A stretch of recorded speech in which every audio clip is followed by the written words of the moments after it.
سنتے ہیں کہ محشر میں صرف ان کی رسائی ہے، سنتے ہیں کہ محشر میں صرف ان کی رسائی ہے، گر ان کی رسائی ہے لو جب تو بنائی ہے، مچلا ہے کہ رحمت نے امید بندھائی ہے، کیا بات تیری مجرم کیا بات بنائی ہے، مجرم کو نہ شرماؤ احباب کفن ڈھک دو، منہ دیکھ کے کیا ہوگا پردے میں بھلائی ہے، اے عشق تیرے صدقے جلنے سے چھٹے سستے، اے عشق تیرے صدقے جلنے سے چھٹے سستے، جو آگ بجھا دے گی وہ آگ لگائی ہے، جو آگ بجھا دے گی وہ آگ لگائی ہے، اور مطلع میں یہ شک کیا تھا واللہ رضا واللہ، مطلع میں یہ شک کیا تھا واللہ رضا واللہ، صرف ان کی رسائی ہے، صرف ان کی رسائی ہے۔ آج کی یہ محفل جشن عید میلاد النبی صلی اللہ علیہ وآلہ وسلم کے حوالے سے انعقاد پذیر ہے، اور ماشاءاللہ علماء کرام سادات کرام کی بڑی تعداد یہاں پر موجود ہیں۔ ہمارے حاجی محمود بھائی نے مجھے جن عنوانات کی طرف اشارہ کیا ہے، کچھ باتیں اس سے متعلق میں عرض کرنے کی سعادت حاصل کروں گا۔ اسی مناسبت سے میں نے 2 احادیث اور ایک قرآن مقدس کی آیہ کریمہ کی تلاوت کی ہے، اور میری بڑی خوش نصیبی ہے کہ میں علماء اور سادات کے درمیان اور بالخصوص میرے بڑے بھائی پیر طریقت الحاج سید یاسین باپو قادری اور پیر سید شافین صاحب چشتی نظامی حسامی، ان دونوں حضرات کے بیچ میں موجود ہوں، اور دونوں کے بیچ میں بیٹھ کر میں اپنے آقا صلی اللہ علیہ وآلہ وسلم کے ذکر کی سعادت حاصل کر رہا ہوں۔ اللہ تبارک و تعالیٰ میرا آپ سب کا آنا قبول فرمائے۔ دراصل ہمیں یہاں سے جلدی رخصت ہونا ہوگا، اس لیے کہ ہمیں ایک طویل سفر کے لیے جانا ہے اور وقت پہ پہنچنا ہے، تو بہت کوئی لمبی چوڑی گفتگو نہیں ہوگی۔ حالانکہ جو عنوان اس وقت ذہن میں آیا ہے وہ بڑا وسیع عنوان ہے، وسیع کیا بلکہ یہ ہماری زندگیوں کا عنوان ہے۔ لوگ کہتے ہیں کہ کامیابی کا ضابطہ یہ ہے کہ اگر قوم کو مالدار کر دو تو قوم کامیاب ہو جائے، اگر قوم کو علم دے دو تو قوم مالدار ہو جائے، اگر قوم کو اخلاق دے دو تو قوم کامیاب ہو جائے، قوم کو علم ملے تو وہ کامیاب ہو، قوم کو دولت ملے تو وہ کامیاب ہو، قوم کو خوبصورتی ملے تو وہ کامیاب ہو، اسی طرح قوم با اخلاق ہو تو کامیاب ہو، اسی طرح قوم متقی ہو تو کامیاب ہو، قوم پرہیزگار ہو تو کامیاب ہو۔ لیکن یہ ساری چیزیں اپنی جگہ ہیں۔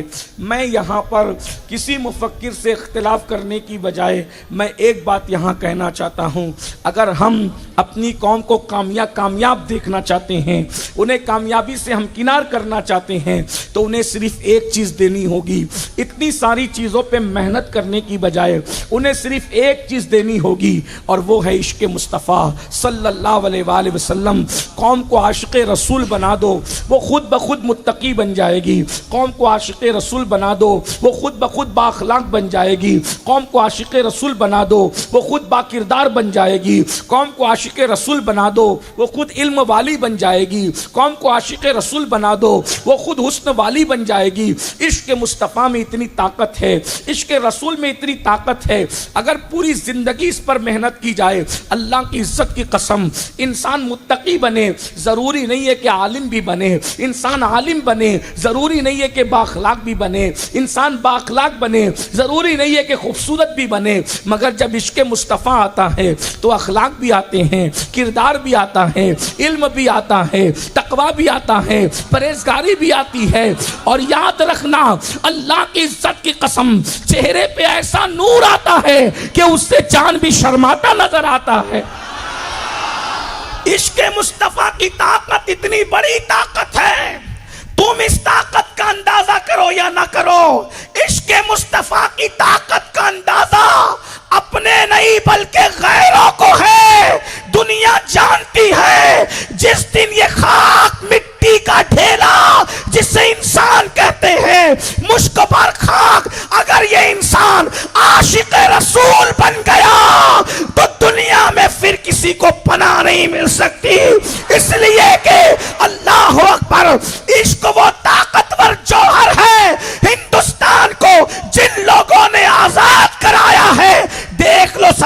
بغل میں جتنے کھڑے ہیں سب کے سب عاشق رسول ہیں. فضل خیر آبادی سے لے کر کفایت علی کافی مراد آبادی تک یاد رکھنا. میں بہت معذرت کے ساتھ غلطی کروں تو دارالفتہ میرے پیچھے ہے, سادات اور علماء میرے ساتھ ہے, یہ میرا ہاتھ پکڑ کر اصلاح کریں گے. یاد رکھنا عالم بزدل ہو سکتا ہے, حافظ قرآن بزدل ہو سکتا ہے, اللہ اکبر اخلاق والا بھی بزدل ہو سکتا ہے, عبادت والا بھی بزدل ہو سکتا ہے, مگر عاشق مصطفیٰ کبھی بزدل نہیں ہوتا.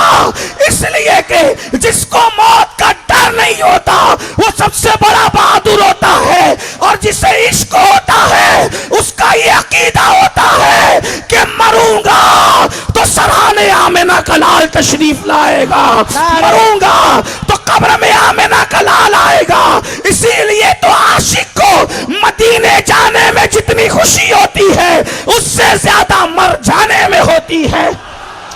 کیوں؟ مدینے جاؤ تو گنبد نظر آتا ہے, مر جاؤ تو گنبد والا نظر آتا ہے. میرا امام کہتا ہے قبر میں لہرائیں گے تا حشر چشمے نور کے, جلوہ فرما ہوگی جب طلعت رسول اللہ کی, خاک ہو کر عشق میں آرام سے سونا ملا, جان کی اکسیر ہے الفت رسول اللہ کی. اور آسی غازی پوری کہتے ہیں 8 پھولے نہ سمائیں گے کفن میں آسی, قبر کی شب ہے کس گل سے ملاقات کی رات. یہ قوم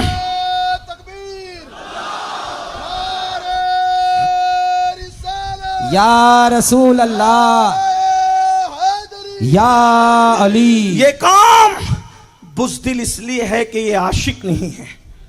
یہ قوم گنہگار اس لیے ہے بڑی معذرت کے ساتھ کہ یہ عاشق نہیں ہے.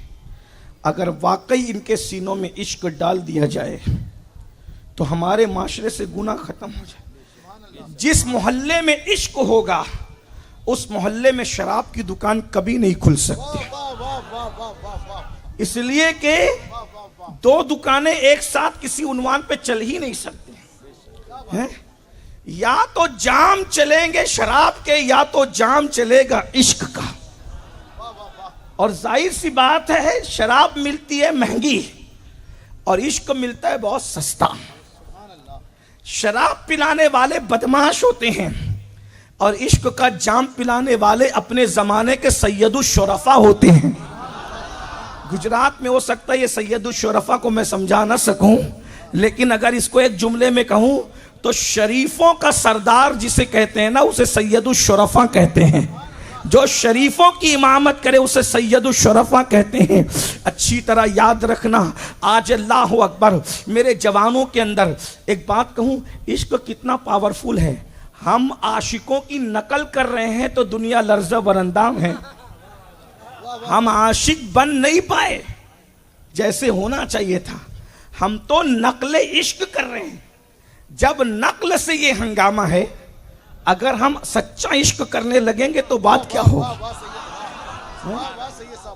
بس میری گزارش ہے نقل کی بجائے اصل پر آئیے.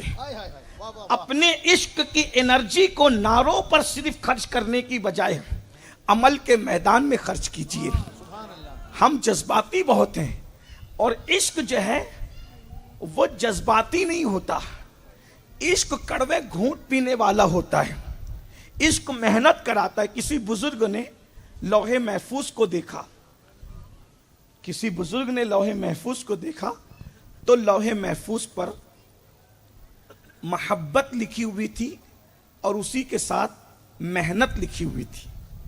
توجہ کرنا, بہت لمبی گفتگو میں نے کہہ دی کہ میں نے نہیں کرنا, لیکن جو کہنے بیٹھا ہوں اللہ کرے وہ پیغام آپ تک پہنچ جائے. لوح محفوظ پر سب لکھا ہوا ہے, تو محبت بھی لکھی تھی اور محنت بھی لکھی تھی. تو محبت نے محنت کو دیکھا اور محنت نے محبت کو دیکھا, تو دونوں نے آپس میں باتیں کی. تو محنت نے کہا اے محبت, تیری لکھاوٹ تو میری طرح ہے, تیری صورت تو میری طرح ہے. پڑھے لکھے لوگ جانتے ہیں اگر محبت لکھو میم ہا با تا محبت, محنت لکھو میم ہا نون تا, صرف ایک نقطے کا فرق ہے. نیچے نقطہ لگے تو محبت, اور اوپر نقطہ لگے تو بس ایک نقطہ، بس ایک نقطہ، بڑا فرق نہیں ہے. تو محنت نے محبت سے کہا تجھ میں اور مجھ میں کوئی فرق نہیں ہے، پھر ہم دور دور کیوں ہے؟ شکل ایک ہے، صورت ایک ہے، ایک نقطے کا فرق ہے. تو محبت نے اس دن وعدہ کر لیا کہ جہاں تو رہے گی وہیں میں رہوں گی، جہاں تو نہیں رہے گی وہاں میں نہیں رہوں گی. تو اب اگر جانچنا ہے کہ محبت کس کے پاس ہے تو آپ کو یہ دیکھنا پڑے گا کہ محنت کس کے پاس. جس کے پاس محنت ہوگی اسی کے پاس محبت ہوگی. جس کے پاس محنت نہیں ہوگی اس کے پاس کچھ اور تو ہو سکتا ہے مگر محبت نہیں ہو سکتی. اب آپ سے چیک کریں. چلیں صبح سے آغاز کرتے ہیں.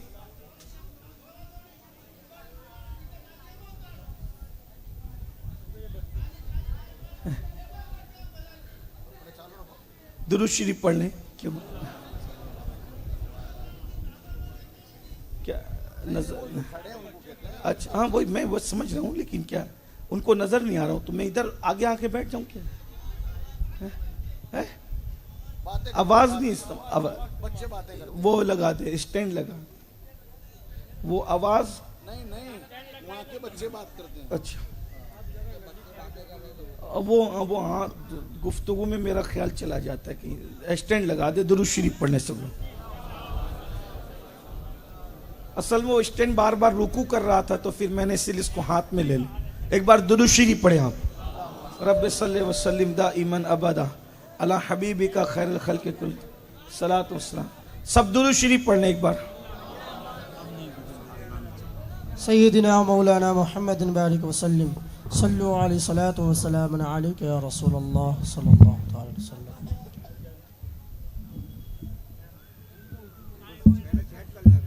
یہ کیا؟ اچھا ایسے تھوڑا چھوٹا کر. ہاں ماشاء بس ٹھیک. ہلو درود شریف پڑھیں. رب صلی وسلم دائما ابدا علی حبیبک خیر الخلق کل. تو جہاں محنت ہے وہیں محبت ہے. آپ بڑی بڑی باتیں کر لیں، میدان محشر میں پچھتاؤ گے کہ میں منافقت کر رہا تھا، محبت نہیں کر رہا تھا. بہت معافی کے ساتھ میں یہ نہیں کہہ رہا ہوں کہ آپ محبت نہیں کرتے یا عاشق رسول نہیں ہو، ایسا کہنے کا مجھے حق بھی نہیں ہے، میری کوئی اوقات نہیں. لیکن چونکہ بزرگوں کی بات مجھے آپ کے پاس رکھنا ہے تو آپ کو توجہ کرنا چاہیے. محنت اور محبت لازمی ہے. جہاں محبت وہاں محنت، جہاں محنت وہاں محبت. پہلے محنت آتی ہے پھر محبت آتی ہے، پہلے محبت کبھی نہیں آتی. تو اب ذرا غور کیجئے گا، چیک کریں کیا ہم محبت کرتے ہیں. محبت کی باتیں تو کرتے ہیں لیکن ہم کیا واقعی محبت کرتے ہیں. صبح سے چیک کریں. صبح ہوتی ہے فجر میں، لوگ کہتے ہیں نبی کے نام پہ جان دے دیں گے. میں نے کہا سلام ہے، کوئی اختلاف ہی نہیں ہے. اللہ تعالیٰ تمہیں سلامت رکھے. تمہارے یہ جملے ہمیں فخر سے ہمارے سر کو اونچا کرتے ہیں. ہماری چھاتی 56 کی نہیں ہوتی، ہماری چھاتی 63 کی ہو جاتی ہے جب تم کہتے ہو کہ نبی کے نام پہ جان دے دیں گے. یوں اس لیے کہ ہماری قوم مرنے والی قوم ہے، نبی کے نام پہ جان دینے والی قوم ہے. لیکن ایک بات ہے، کیا یہ بات صرف بات کی حد تک ہے؟ کیا بات واقعی بات ہے؟ آپ نبی کے نام پہ جان دینے کی بات کرتے ہیں، آپ نبی کے نام پہ فجر میں 10 منٹ کی نیند قربان نہیں کرتے تو میں کیسے مان جاؤں کہ آپ نبی کے نام پہ جان بھی قربان کرو گے؟ آپ یہ جان قربان کرنے کی بات کر کے کسی کو ہمارا مخالف تو بنا دیتے ہو، کسی کو چڑھا تو دیتے ہو. لیکن آپ سے پوچھتا ہوں کہ کیا 10 منٹ کی نیند قربان کر سکتے ہو فجر میں؟ جو قوم، ایک انگریز مفکر نے کہا تھا، جب تک مسلمان جیسے جمعہ میں آتے ہیں ویسے فجر میں نہ آئیں تب تک اس قوم سے ڈرنے کی کوئی ضرورت نہیں ہے. یہ قوم صرف نعرے باز قوم ہے، یہ قوم صرف زبانی دعوے دار قوم ہے. تو کسی نے کہا مسلمانوں کی طاقت سے